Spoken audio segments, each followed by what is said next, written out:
Assalamualaikum warahmatullahi wabarakatuh.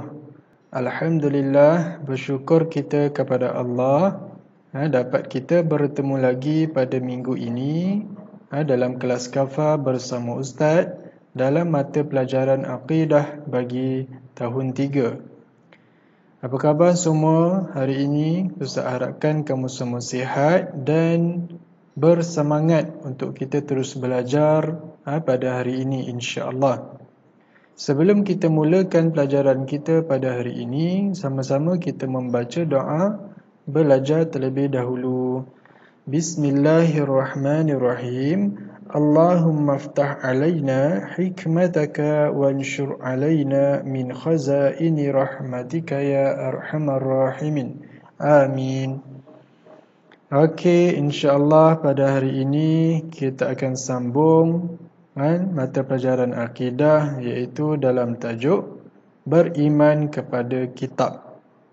Masih lagi pelajaran yang pertama, beriman kepada kitab. Okey, pada minggu lepas kita dah belajar berkenaan dengan pengertian kitab kan? Pengertian beriman kepada kitab. Okay, apa maksud kitab? Ingat tak lagi? Okay, ini yang pertama yang kita dah belajar, iaitu pengertian kitab. Yang kedua adalah tentang hukum beriman kepada kitab. Minggu lepas kita dah belajar dua ni. Okay, apa maksud kitab? Ingat tak lagi?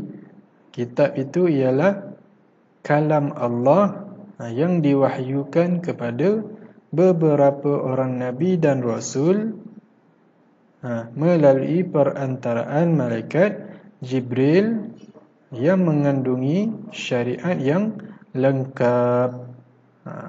Apa maksud beriman kepada kitab? Iaitu kita kena wajib percaya ataupun wajib yakin bahawa adanya kitab yang Allah wahyukan kepada beberapa orang nabi dan rasul melalui malaikat Jibril yang mengandungi peraturan hidup manusia yang benar dan lengkap kan. Kita kena wajib percaya. Kemudian yang kedua, apa hukum kita beriman kepada kitab? Iaitu wajib bagi orang Islam. Kalau tidak beriman, apa hukum dia? Iaitu berdosa besar dan murtad, iaitu keluar daripada Islam. Itu yang minggu lepas kita dah belajar secara ringkas. Yang ketiga untuk hari ini kita sambung berkenaan dengan dalil nakli dan dalil akli beriman kepada kitab. Yang keempat, nama-nama kitab dan rasul yang menerimanya.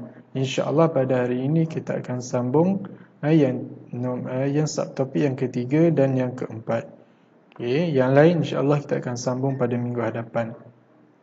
Kita pergi pada subtopik yang ketiga, iaitu berkenaan dengan dalil nakli dan dalil akli beriman kepada kitab.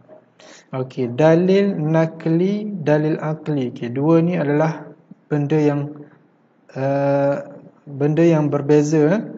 Dalil nakli. Dalil ni maksudnya bukti. Nakli ni iaitu daripada Al-Quran ataupun hadis Rasulullah. Maksudnya bukti. Bukti yang menyatakan bahawa adanya suruhan yang Allah suruh kita beriman kepada malaikat, iaitu kitab. Kemudian dalil akli. Dalil akli ni apa pula? Iaitu bukti daripada akal manusia, memikirkan macam mana yang Allah itu yang adanya malaikat. Malaikat pula, kitab. Kita pergi yang pertama, dalil nakli. Dalil daripada Al-Quran. Kalau dalam buku teks, iaitu dalil daripada Al-Quran. Daripada surah An-Nisa ayat 136. Yang membuktikan bahawa adanya suruhan Allah suruh kita beriman kepada kitabnya. Firman Allah Subhanahu wa taala, ya ayyuhallazina amanu aminu billahi wa rasulihi wal kitabil ladzi nazzala ala rasulihi wal kitabil ladzi anzala min qabl wa man yakfur billahi wa malaikatihi wa kutubihi wa rusulihi wal yaumil akhir faqad dhalla dhalalan ba'ida. Sadaqallahul azim. Okay, itu daripada surah An-Nisa ayat 136. Okay, Allah berfirman, apa maksudnya? Okay, tengok sebelah sini, maksudnya apa? Wahai orang yang beriman, tetapkanlah iman kamu kepada Allah dan Rasul-Nya dan kepada kitab Al-Quran yang telah diturunkan kepada Rasul-Nya, iaitu Nabi Muhammad SAW, dan juga kepada kitab-kitab suci yang telah diturunkan dahulu daripada itu. Okey, dan sesiapa yang kufur, maksudnya ingkar ataupun tidak beriman kepada Allah dan malaikat-malaikatnya dan kitab-kitabnya dan rasul-rasulnya dan juga hari akhirat, maka sesungguhnya dia telah sesat dengan kesesatan yang sejauh-jauhnya. Sadaqallahul azim. Itu adalah maksud yang Allah berfirman daripada surah An-Nisa ayat 136, yang membuktikan bahawa adanya suruhan Allah menyuruh kita percaya tentang kitab-kitab Allah. Okey, dekat sini. Mana tadi? Okey, tetapkanlah iman kamu kepada Allah. Maksudnya kita kena percaya kepada Allah dan Rasul-Nya dan kepada kitab Al-Quran. Salah satunya kita kena percaya iaitu tentang kitab Al-Quran. Allah suruh kita beriman kepada kitab Al-Quran. Okey, yang telah diturunkan kepada Rasul kita lah, Nabi Muhammad SAW, dan juga kepada kitab-kitab suci yang telah diturunkan dahulu daripada itu. Sebelum kitab Al-Quran ada lagi 3 kitab yang diturunkan kepada beberapa Nabi. Iaitu kitab apa? Nanti kita akan tahu kitab apa yang Allah turunkan selain Al-Quran. Okey. Kemudian bukan sahaja kemudian Allah cakap, Allah berfirman, bagi sesiapa yang ingkar ataupun tidak beriman kepada Allah, malaikat, kitab, rasulnya dan juga hari akhirat, maka orang itu adalah berada dalam kesesatan yang amat jauh.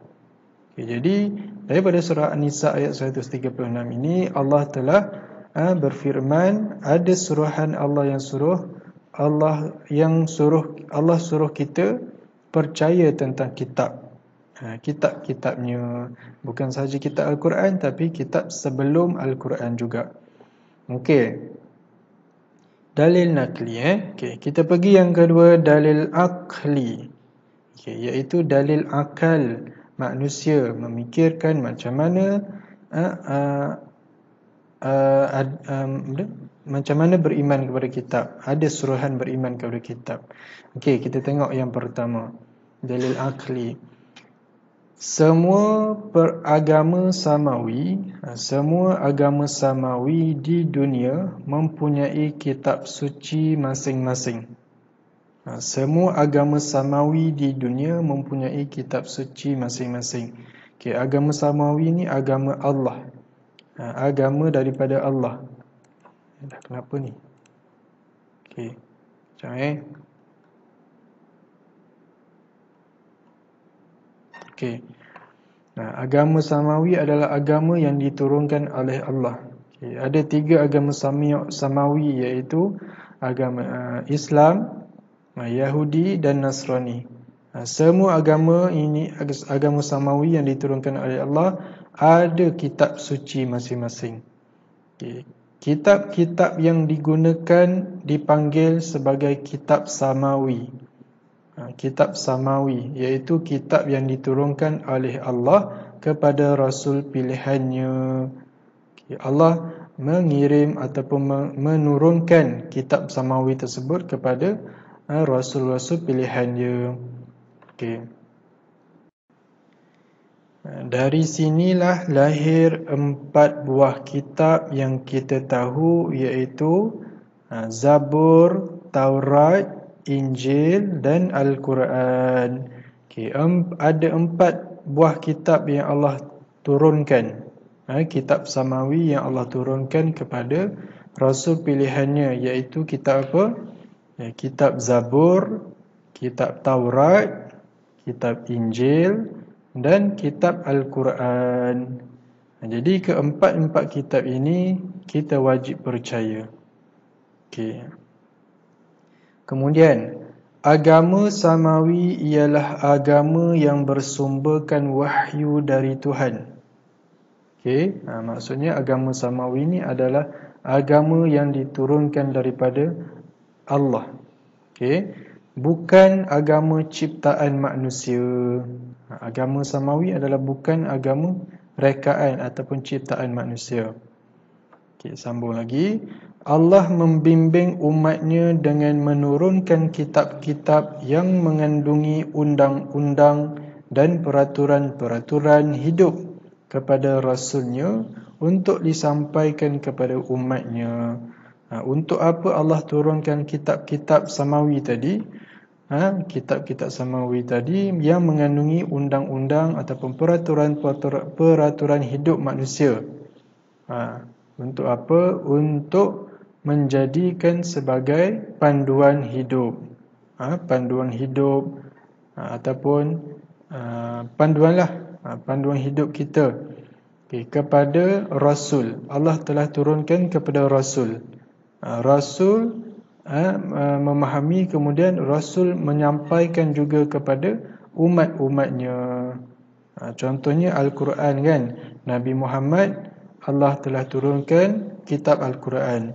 Daripada kitab Al-Quran, Rasulullah telah memahami, kemudian Rasulullah juga menyampaikan kepada umatnya, iaitu kita, tentang Al-Quran, yang menjadi panduan kita dalam kehidupan. Okey, jadi itu adalah tentang dalil akli bahawa adanya surahan Allah beriman kepada kitab. Okey. Kemudian yang ketiga, seterusnya yang keempat, subtopik yang keempat yang kita sambung, iaitu nama-nama kitab dan rasul yang menerimanya. Okey, yang tadi kita dah habis tentang dalil nakli dan akli kan. Kita akan sambung pula yang keempat, iaitu nama-nama kitab dan rasul pilihan, rasul yang menerima kitab tersebut. Tapi pada hari ini Ustaz nak kita kenal dahulu nama-nama kitab yang Allah turunkan. Kemudian rasul yang menerima kitab ni insya-Allah kita akan sambung pada minggu hadapan lah. Okey. Hari ini kita kenal dulu apa nama-nama kitab. Tadi pun Ustaz pun dah ada sebut. Apa nama kitab-kitab yang Allah telah turunkan kepada rasul pilihannya? Iaitu Allah menurunkan ke dunia ini 4 buah kitab yang wajib kita percayai. Wajib kita percaya, wajib kita beriman kepada 4 buah kitab yang Allah telah turunkan. Yang pertama iaitu kitab Zabur. Kitab yang pertama adalah kitab Zabur.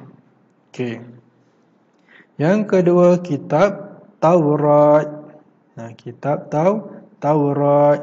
Yang ketiga kitab Injil. Yang keempat adalah kitab Al-Quran. Ini adalah nama-nama kitab yang kita wajib percaya. Kemudian rasul yang menerima kitab-kitab ini adalah rasul apa? Kita akan belajar pada minggu hadapan. Insya-Allah.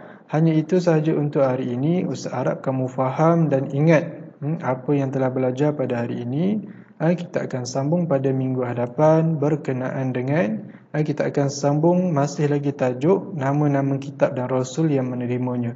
InsyaAllah Ustaz akan terangkan empat-empat kitab ini, rasul apa yang dapat terima kitab empat-empat ini, insyaAllah.